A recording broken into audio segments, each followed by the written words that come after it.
Nel 1962 si forma il gruppo folk Ortobene di Nuoro, il quale si arricchisce nel 1973 nella sezione legata al coro.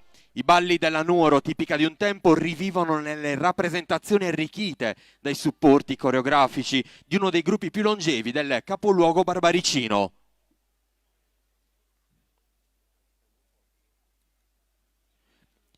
Nome ovviamente riporta al simbolo di questa città, l'Ortobene che sorge a oriente, costituendo un vero e proprio monumento naturale dalle molteplici forme. Anche in questo caso ci sarà lo spazio per un ballo, un udillu a bocche sola, accompagnato dalla voce di Gabriele Giuliano.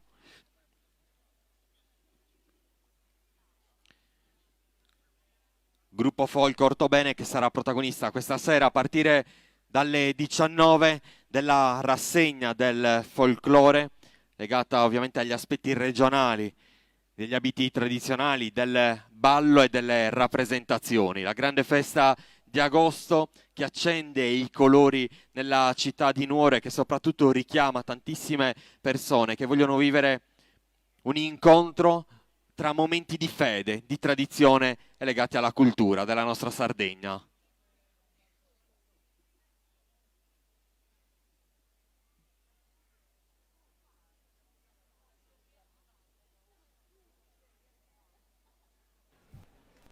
Addoloro dai,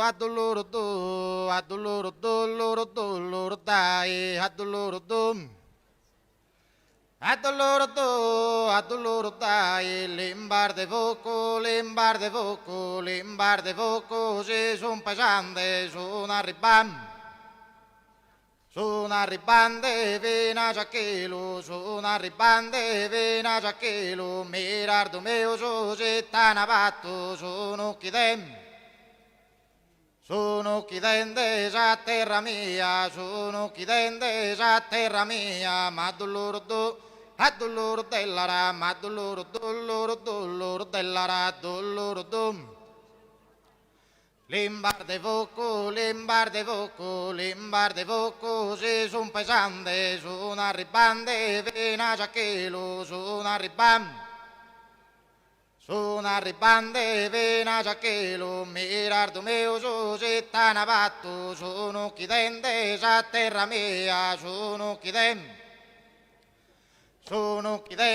a terra mia, limbar de voco,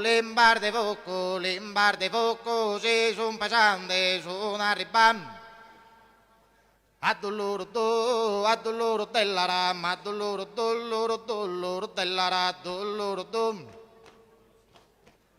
Addoloro dam.